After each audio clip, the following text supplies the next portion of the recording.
Les amis, je vous le dis, à force de passer mon temps sur des forums, je deviens parano. J'ai l'impression qu'il y a des fous partout sur Terre. Bon, dans cette vidéo, au programme 3 threads d'horreur, comme à notre habitude, qui vont vous retourner le cerveau. Et après ça, vous ne croirez plus en l'humanité. Alors moi, j'ai abandonné. Après que je tourne cette vidéo, je m'enferme dans un placard et ciao. Bon, trêve de plaisanterie. J'espère que vous allez kiffer. Mais avant de démarrer cette vidéo, petite session de questions simples, réponses simples pour faire plus ample connaissance. Et cette fois-ci, ma question c'est, si je vous donnais là maintenant tout de suite 1000 €, qu'est-ce que vous en feriez? Et calme, hein, c'est un jeu. Je vous les donne pas en vrai, hein. Je suis quelqu'un de foncièrement fauché, je vous rappelle. Bon, pour jouer le jeu, si demain on me donnait 1000 €, je pense que j'en ferais rien. Je mettrais juste de côté pour plus tard si j'ai besoin. En vrai, je suis pas du tout dépensier. Si on me donne 300 € pour vivre, alors je compte pas les charges comme le loyer, l'essence, etc. Et ben franchement, je tiens super longtemps avec ça. Moi, j'ai juste besoin de quelques euros pour aller boire des verres avec des copains et jouer au foot avec. C'est tout. Avec ça, je suis très heureux. La seule personne qui fait un trou à mon portefeuille, c'est mon petit Malcolm. C'est tout. Et tiens, le voici. Toi, Malcolm, qu'est-ce que tu ferais si je te donnais 1000 € demain?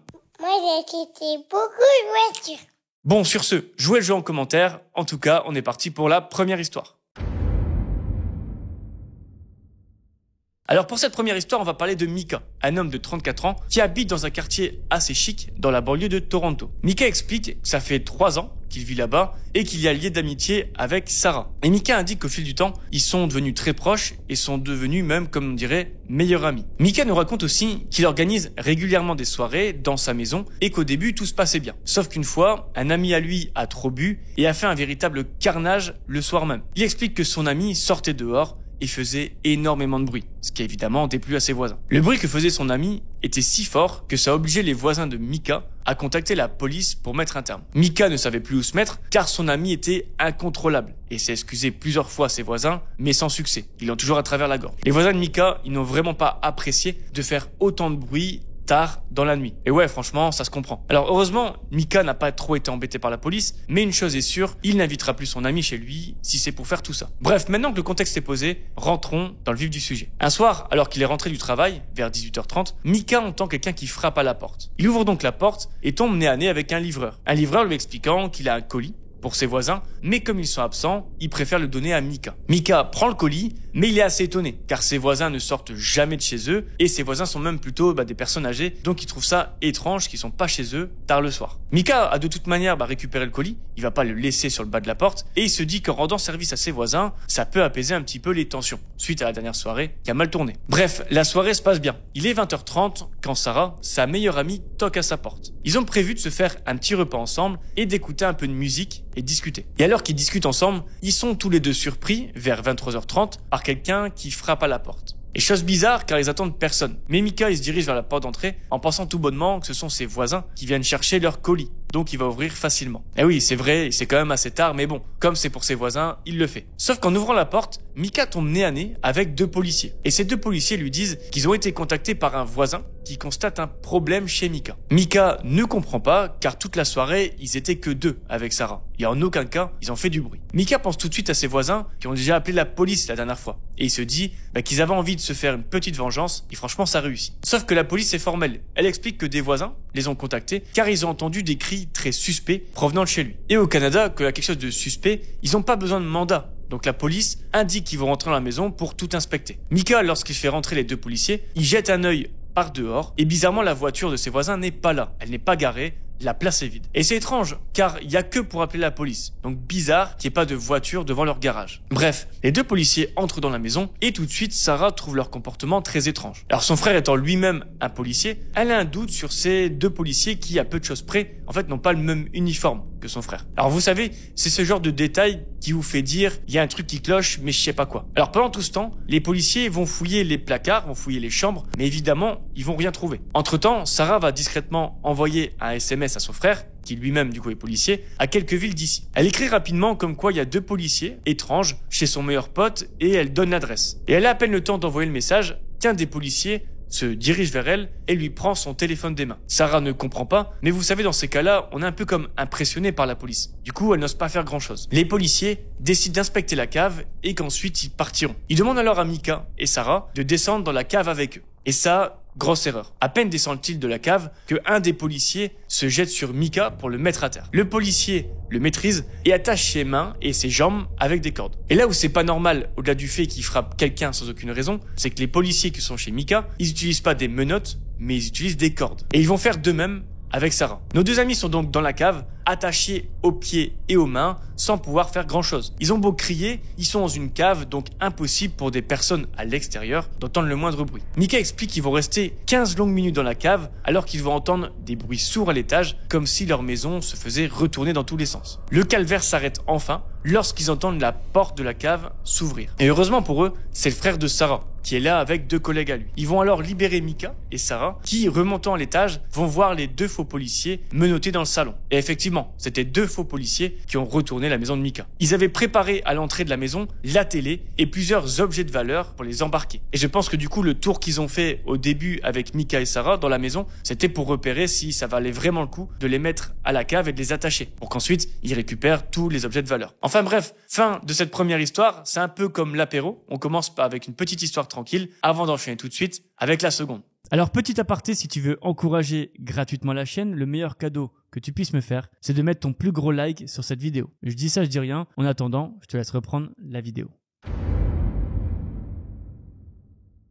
Pour cette seconde histoire, les amis, on va parler de Julia, une jeune femme de 27 ans qui vit avec son petit copain dans un appartement. Ils vivent ensemble depuis maintenant 2 ans. Et a priori, tout se passe bien. Tout se passait super bien. Alors, vous avez vu mon niveau de teasing? Pas mal, hein? Bref, Julia explique qu'ils ont emménagé ensemble, loin de leurs familles respectives. Et ça, elle dit que c'est tout de même pas pratique, car quand ils ont besoin d'un coup de main, c'est jamais évident. Et je pense à ça parce que je vis pas loin de mon père, et heureusement qu'il est là, car moi, tout seul, niveau travaux, je suis pas tip top, quoi. Donc papa, si tu me regardes, merci à toi. Bon, maintenant que le contexte est posé, on arrive à un fameux vendredi. Et comme, à son habitude, Julia s'apprête à lancer une machine à laver. Elle lance donc son programme, et quelques minutes après, mince, plus rien ne fonctionne. Julia, ça l'agace, car ça fait plusieurs fois que sa machine à laver lui fait le coup. Et elle sait qu'elle doit malheureusement la réparer. Il est donc 18h30, ce vendredi soir, quand Julia décide de se rendre dans une laverie automatique le temps que la machine soit réparée. Elle arrive donc du coup dans une laverie automatique à quelques minutes de chez elle. Et truc cool, quand elle arrive, y a personne. Et ça tombe bien, car elle pourra lancer 2 machines en même temps et ça lui fera gagner un temps fou. Julia met ses affaires dans la machine à laver, puis s'assoit pour lire un livre. Au bout de quelques minutes, Julia aperçoit à travers la baie vitrée une personne, une silhouette immobile à l'extérieur de la laverie. Il faut savoir que la façade de la laverie, elle est vitrée. En plus, elle est opaque, donc en gros, elle peut juste voir une silhouette très proche de la vitre. Sauf qu'elle va voir, quelques secondes après, que le visage de la silhouette va se coller sur la vitre et regarder en sa direction. Alors Julia, son premier réflexe, c'est de se remettre à lire et de faire comme si de rien n'était. Et j'avoue, j'aurais eu le même réflexe. Et surtout, Julia, elle se dit que c'est juste un mec qui n'a pas toute sa tête et qui va partir. Et c'est vrai, il va partir quelques secondes après avoir bien collé sa tête sur la vitre. Julia, malgré tout, elle est pas ultra rassurée. Des trucs comme ça, ça met jamais en confiance, c'est vrai. Du coup, elle regarde combien de temps elle doit attendre pour son linge, et malheureusement, il reste encore 45 longues minutes. Elle décide donc de retourner chez elle pour faire à manger, et elle reviendra chercher son linge un peu plus tard. Sauf que tout va pas se passer comme prévu. Julien fait à manger pour son copain Aurélien et elle-même. Ils mangent, puis s'allongent dans le canapé quelques minutes. Et malheureusement, ils s'endorment. Oubliant donc d'aller chercher au lavomatique ses affaires. Les deux se réveillent vers 22h et Julia se rend compte immédiatement qu'elle a oublié de retourner à la laverie automatique. C'est donc naturellement qu'Aurélien lui dit qu'il est tard et qu'il va la déposer pour être sûr qu'elle soit en sécurité. Ils prennent donc la route pour quelques minutes. Aurélien dépose Julia, puis va se garer quelques mètres plus loin. Julia descend et entre dans la laverie. Elle se dirige vers ces 2 machines qu'elle a lancées. Et là, elle est surprise, car une de ces machines est entrouverte. Ce qui est pas normal, à moins qu'une personne se soit trompée de machine. Et comme elle est fatiguée, elle décide de passer outre. Elle veut vite rentrer chez elle, donc elle prend ses vêtements et le met dans son panier. Sauf qu'en mettant le linge dans le panier, elle a une étrange sensation. Une sensation comme si elle était observée par quelqu'un juste derrière elle. Elle lève donc la tête et remarque dans le reflet du hublot une silhouette. Julia sursaute, elle se retourne et demande à l'homme qu'est-ce qu'il fait derrière elle comme ça. Et celui-ci demande juste l'heure qu'il est. Julia, elle est perplexe, elle le comprend pas. Il y a une horloge dans le lavomatique, donc elle dit c'est noté ici, il est 22h12. Sauf que malgré tout ça, l'homme reste planté là. Julia se dit qu'elle va vite se retourner, récupérer ses 2-3 affaires restantes et partir d'ici tout de suite. Mais d'un coup, elle voit une main se glisser dans son panier et toucher ses vêtements. Alors Julia explique que malgré le choc, elle peut voir cette main qui la répugne. Elle est sale, un peu boutonneuse, il y a rien qui va. Et en plus de ça, elle ressent dans son cou un long souffle. Julia fait un bond en arrière et repousse tant la main que l'homme et lui ordonne de s'éloigner d'elle. Sauf que l'homme n'en a que faire. Il s'excuse pas, comme toute personne normale, pour son attitude. Mais plutôt, il va lui dire qu'il adore ses sous-vêtements. Et malheureusement, elle va remarquer que l'homme tient dans sa main, dans son autre main, une de ses culottes. Et c'est sûr, c'est sa culotte, elle la reconnaît. Julia explique l'horreur qu'elle a ressentie quand elle a vu cet homme mettre sa culotte à sa bouche et tout simplement la mâcher. Alors oui, je vous l'ai dit en début de vidéo, moi j'ai perdu foi en l'humanité avec ces threads d'horreur. Il y a des cinglés partout, c'est tout, c'est comme ça. Bref, la scène se passe très vite ensuite, parce que Julia va courir en direction de la porte pour partir d'ici. Et tant pis pour ses affaires qu'elle fera tomber au passage. Sauf que l'homme arrive avant au niveau de la porte et la claque très fort. Et alors que Julia est enfermée avec ce cinglé dans la laverie automatique, Aurélien, son petit copain, a garé sa voiture et est à quelques mètres seulement du magasin quand il entend la porte se claquer. Il comprend immédiatement que quelque chose ne va pas et décide donc de forcer la porte pour rentrer. Il retrouvera donc Julia en pleurs sur le côté avec cet homme à quelques centimètres d'elle. Aurélien va se précipiter pour le renverser par terre et le maîtriser. Julia va en profiter pour sortir immédiatement de la laverie automatique et se réfugier près de la voiture. Aurélien va ruer de coups cet homme et retourne donc dehors en s'assurant de bien fermer la porte pour le laisser enfermé. Ils vont donc appeler la police ensemble pour qu'ils viennent procéder naturellement à l'arrestation de cet homme. On parle quand même d'une agression presque à caractère sexuel, donc il est hors de question que Julia et Aurélien laissent passer ça. Sauf que,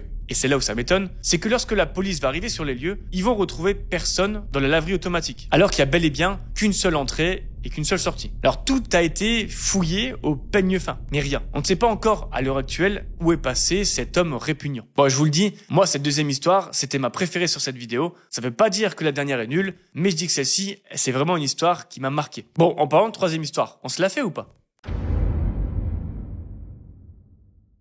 Alors pour cette troisième histoire, on est parti pour quelque chose d'assez choquant. En tout cas, si ce témoignage est bien réel, je peux vous dire que ça a de quoi donner des frissons à tous les conducteurs de voitures, c'est-à-dire à peu près tout le monde en fait. On parle ici d'Enzo, qui dans son thread Reddit indique qu'il travaille à Paris. Il explique qu'il habite à 1h30 de son travail et que du coup à chaque matin et chaque soir, il prend obligatoirement le train. Enzo nous raconte qu'il a pris pour habitude de déposer sa voiture sur le parking de la gare qui se situe à 20 minutes de chez lui chaque matin. Et ensuite, il prend donc le train en direction de Paris. Alors oui, j'avoue, ça fait beaucoup, mais ça m'étonne pas. Récemment, Enzo explique qu'il a eu quelques problèmes avec sa précédente voiture, ce qui fait qu'il a acheté une ancienne BMW à bon prix. Et ça, pour le coup, Enzo en est assez fier de sa voiture. Sauf qu'un soir, alors qu'il prend comme à son habitude son train pour retourner en direction de la gare, là où se trouve sa voiture, quelque chose va pas se passer normalement. Alors qu'il est au téléphone avec un ami à lui, Enzo sort du train et rentre dans sa voiture. Il allume le moteur car il fait assez froid et Enzo précise qu'on est en automne et que la température a déjà commencé à baisser. Et chose importante, Enzo c'est quelqu'un qui ne téléphone pas en conduisant,